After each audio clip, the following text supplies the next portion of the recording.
A 19-year-old student was found dead in her own apartment during a fire, but the cause of her death was not fire at all. Detectives knew immediately that they were dealing with a murder, but they had almost no evidence. During the investigation, the police had many suspects, but only one small and seemingly insignificant detail helped them solve the mystery. Missy Grubaugh was born April 26, 1974, in the American city of Burleson, Texas. Her family lived very modestly, so in her school years she got various part-time jobs to pay for her own college education. In addition, she received good grades and was an active participant in the life of the local church. Even before her graduation, Missy decided that she wanted to become a teacher, and in 1992, she went to the University of Texas at Arlington. It was about 40 kilometers from her home, and Missy decided to rent a place closer to campus. What's more, she took 2 jobs to pay her rent and tuition without the help of her parents. But sometimes, even that wasn't enough to cover all her expenses. Once, she had to skip an entire semester to earn more money during that time to continue her studies. Sometimes she also worked part-time as a nurse, taking care of children. Despite such a busy schedule, Missy called her mother every day when she got home. It became something of a tradition for them. Her daughter would call her and tell her that she had returned from work, even if it was already nighttime. On the evening of April 7, 1994, Missy also called her mother. They talked until about midnight. The young woman was in good spirits and preparing to celebrate her 20th birthday, which was only a few weeks away. Around 3 a.m., the local police department received a call from Missy's neighbor, who lived downstairs. She reported that there was a loud noise coming from the apartment upstairs, like broken glass and banging. She thought there might have been a robbery going on and decided to call the police. The squad arrived on the scene, and a few minutes later, the fire department received a call to the same address. It turned out that there was a fire in the house, so in addition to firefighters and police officers, an ambulance also arrived there. Upon arrival, firefighters evacuated the residence and proceeded to extinguish the fire. Given the building was small, they quickly managed to find the seat of the fire. It was the apartment on the second floor where Missy lived. When they entered the apartment, they saw a terrible sight. There was the young woman lying on the bed without any clothes on, and the fire was burning all around her. The firefighters immediately realized she was dead, so as soon as the fire was extinguished, the police arrived. They determined from the first second that the young woman had not died from the fire. They noticed several stab wounds on her body, which caused a lot of blood on the bed. As for the fire itself, firefighters immediately opined that it was purposeful arson.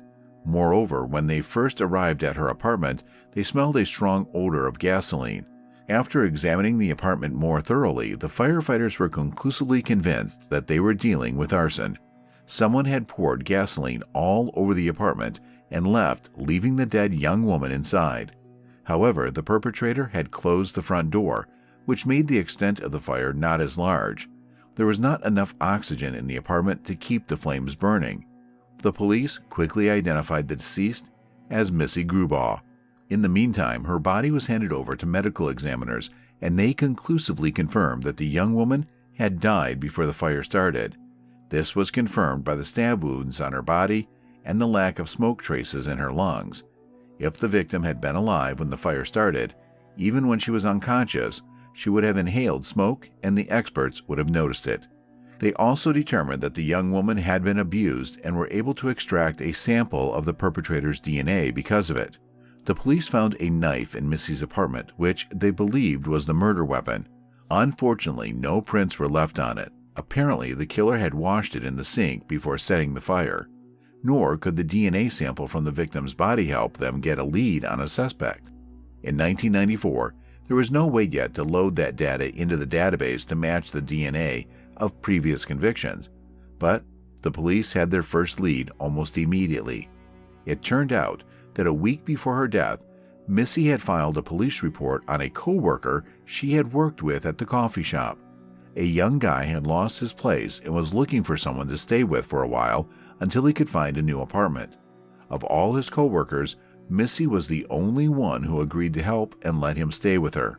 She even gave him a spare set of keys so he could leave and return regardless of her. The coworker only lived there for a few days. One day, Missy came home from work and was about to put the tips she had received for the day into the piggy bank.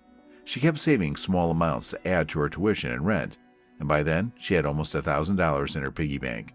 But that day, the young woman discovered that all her money had disappeared. She immediately blamed her coworker, since no one but him had spare keys. He denied guilt, but Missy threw him out and reported him to the police. But when they started looking for him, the guy had quit his job and disappeared. So the investigators had a pretty good suspect. The guy had keys to Missy's apartment, so he had no problem getting in. When he found out the young woman had gone to the police, he might have held a grudge against her and decided to get revenge. If he didn't know that Missy had already gone to the police, he might kill her just to keep her from doing it. While the cops were searching for this guy, they started working on another clue. Letters from a certain young man had been found in the victim's apartment, and, judging by their contents, he and Missy were having some sort of affair. They didn't live very far apart, but they exchanged letters regularly. The young woman was a deep believer and had never had a boyfriend before. She also mentioned in her letters that she wasn't ready for any kind of intimate relationship until after marriage, and her companion was of the same opinion at first. But over time, the contents of his letters became increasingly intimate, and Missy wasn't happy about it. The detectives decided to run the man through the database and, to their surprise, discovered that he had a prior conviction for violent acts. Given that Missy had also been abused before the murder, this was enough to make the young man a suspect. He was found and questioned, but he denied any involvement, but he had no solid alibi. The boy said he was sleeping alone in his house at the time of the murder. However, Missy was killed between midnight and 3 a.m., so his alibi didn't seem all that dubious. But the detectives were in no hurry to drop the charges and asked him to volunteer a DNA sample. The guy agreed, and they let him go. Unfortunately, in those years, DNA analysis took more than a month, and it had only been a few days since Missy's murder, so detectives had to wait at least a month for experts to isolate the DNA profile from the victim's body, and then wait another month to compare it to the guy's sample. So investigators began looking for other leads, and soon they had a third suspect. The management of the cafe where Missy worked told them about an incident that had happened shortly before her death. The young woman complained to the manager that one of her coworkers, named Jeff, had stolen some items or money from the cash register. The theft charges were confirmed, and the man was fired. Afterwards, he caught up with Missy and began accusing her of losing his job and leaving him without a livelihood. During this conversation, he said he was going to kill her. The police also discovered that Jeff had tried to win Missy's affections, but she rejected him. This also may have served as an additional motive. All this was more than enough for the police to question the man. But while the detectives were trying to find out his address, something unexpected happened. Jeff's girlfriend came into the station and said she was afraid of her boyfriend and suspected him of killing Missy. It turned out that the man had not been home the night of the murder, and he had never told his girlfriend where he was since then. She also said that Jeff had a very bad temper and often exhibited outbursts of aggression. The man repeatedly mentioned the story that he had been fired because of a complaint from Missy, and he had been furious about what she had done. When he did get found and brought in for questioning, he acted very brazen. Jeff kept smiling and bombarded the detectives with various stories that were at odds with reality. He claimed that in fact Missy was obsessed with him and wanted to date him, and that was why his girlfriend had gone to the police to get revenge. He also stated that he was at home with his girlfriend the night of the murder, which contradicted her story. When the detective said that his girlfriend denied this alibi, he just laughed. That said, Jeff did agree to provide his DNA sample voluntarily. Given that there was no evidence against him and the DNA analysis could have taken over a month, he had to be released. But a few days later, Jeff's girlfriend called the police. She was extremely disturbed and told them that the guy had kidnapped her from her parents' house and held her hostage for 8 hours, threatening to kill her if she tried to get away from him. Eventually, he let her go, and the young woman immediately contacted the police. They immediately began to search for Jeff, but by then he had already escaped. In spite of this, the detectives were almost certain that he was behind Missy's murder. They put out a search for him on a kidnapping charge, but the man seemed to have vanished. Meanwhile, experts at the lab were able to determine the blood type of the owner of the DNA sample found on the victim's body. They also had samples from Jeff and Missy's boyfriend, and both had a different blood type. This came as a surprise to the detectives. They were almost certain that Jeff was the killer, but the data from the lab disproved that theory. Thus, they were left with only one suspect who had not given his DNA sample and who had not yet been found, a colleague of the victim who she had allowed to stay with her. However, a month had passed since the murder, and the police were still unable to track him down. But suddenly, they had a new lead no one was expecting. Missy's mother called the investigators and said she remembered a strange detail the young woman had told her on the phone a few days before she died. She didn't give it much thought and didn't decide to share it with the police until a month later. As mentioned earlier, Missy sometimes worked as a nanny, and one of her regular clients was a young couple who lived in the same complex. They had a young child, and the woman was pregnant with her second. Her partner, Luis Arroyo, also worked in the same restaurant as Missy, so they often saw each other and talked. According to the mother's story, a few days before her daughter's death, the man came to Missy's house to talk. Even though it was getting close to nightfall, she let him in. Luis told her that his relationship with the young woman had been strained lately and that he just needed someone to talk to.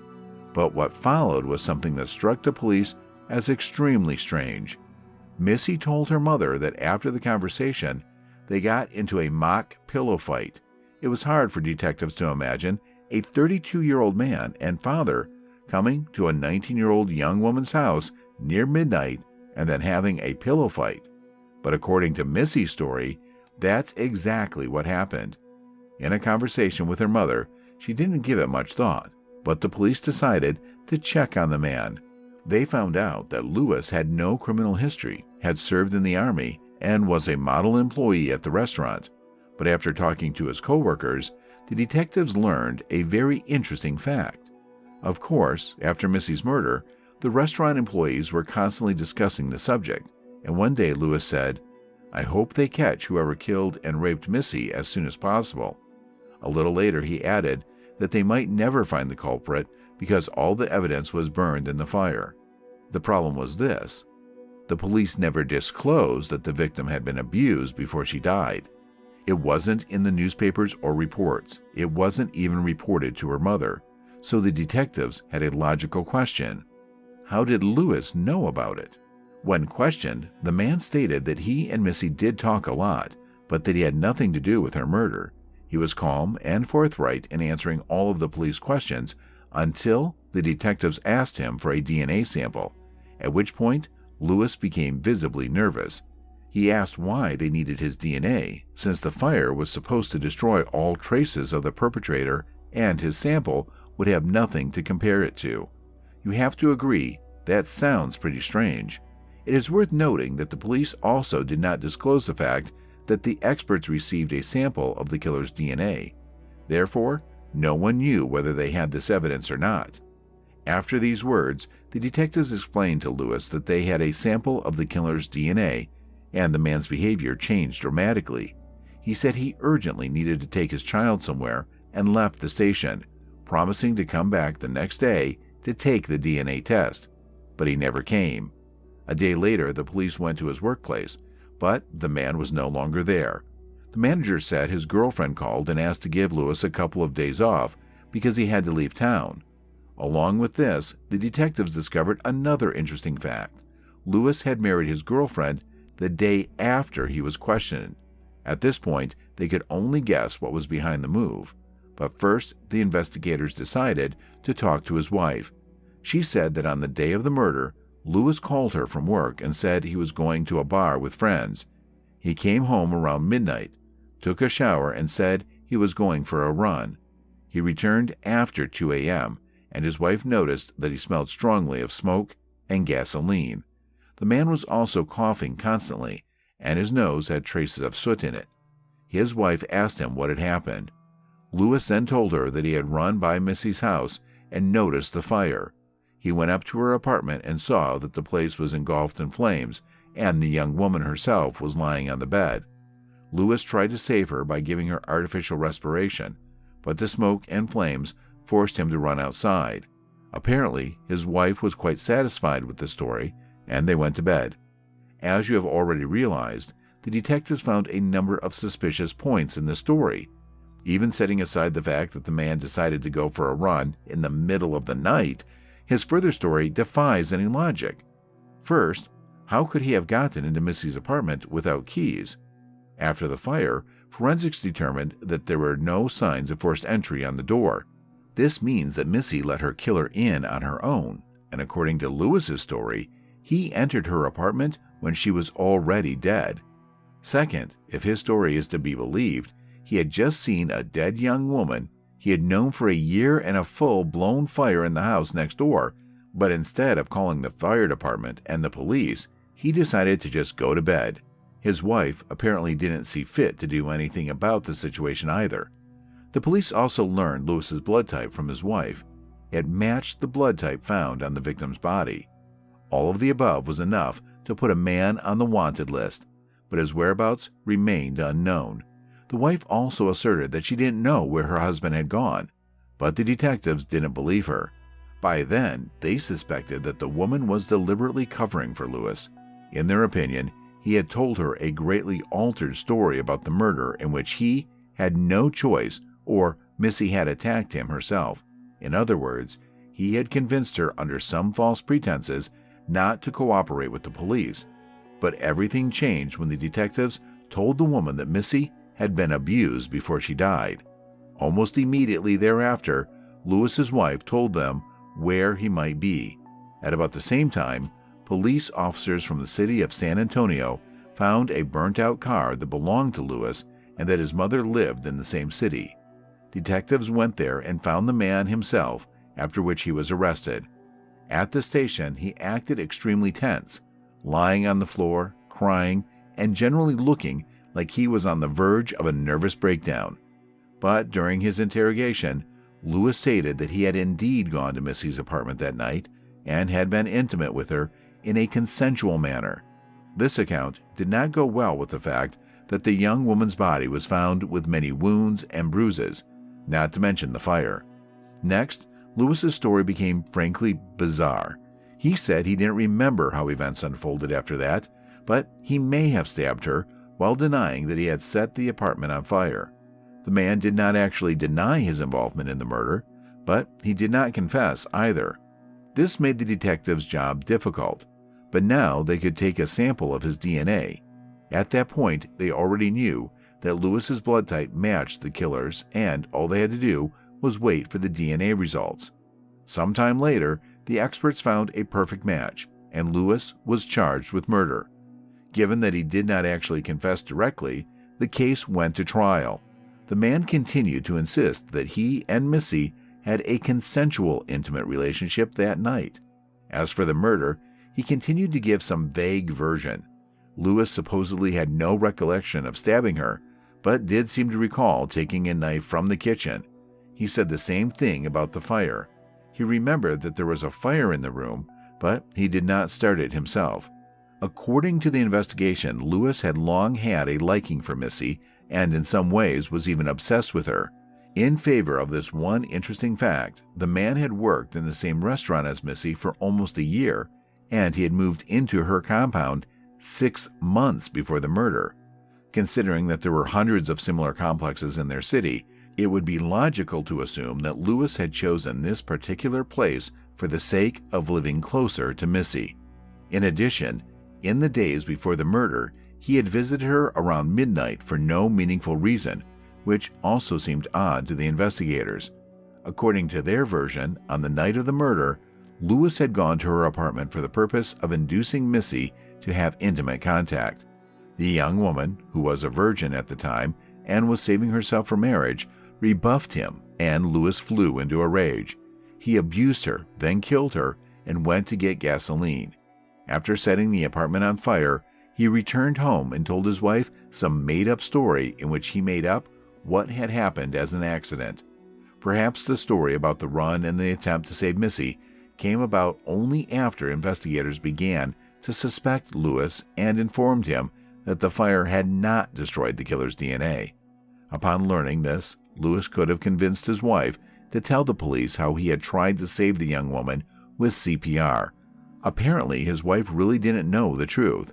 She was also not charged in any way. Detectives speculated that Luis had married her only that she would be legally entitled not to testify against him. As for Luis himself, the court sentenced him to life in prison with the possibility of petitioning for parole in 2034. Apparently, he had hoped for a reduced sentence, recounting his memory loss that night and not directly denying that he could have killed Missy. But the court concluded that he had long sought to seduce the young woman and eventually decided to commit the crime, after which he saw only one way out: to kill Missy to avoid prison. Thus, the police were able to solve a very complicated case in which, of the 4 suspects, the most unobvious was the culprit. They only drew attention to him thanks to Missy's mother, who decided to share a strange but insignificant detail. Perhaps Luis would have gotten away with it if it weren't for that little detail. And lastly, as for Jeff, he was found after all and jailed for 4 years for kidnapping his own girlfriend. Share your opinion on this story in the comments, and don't forget to like if you like the video. Thanks for watching,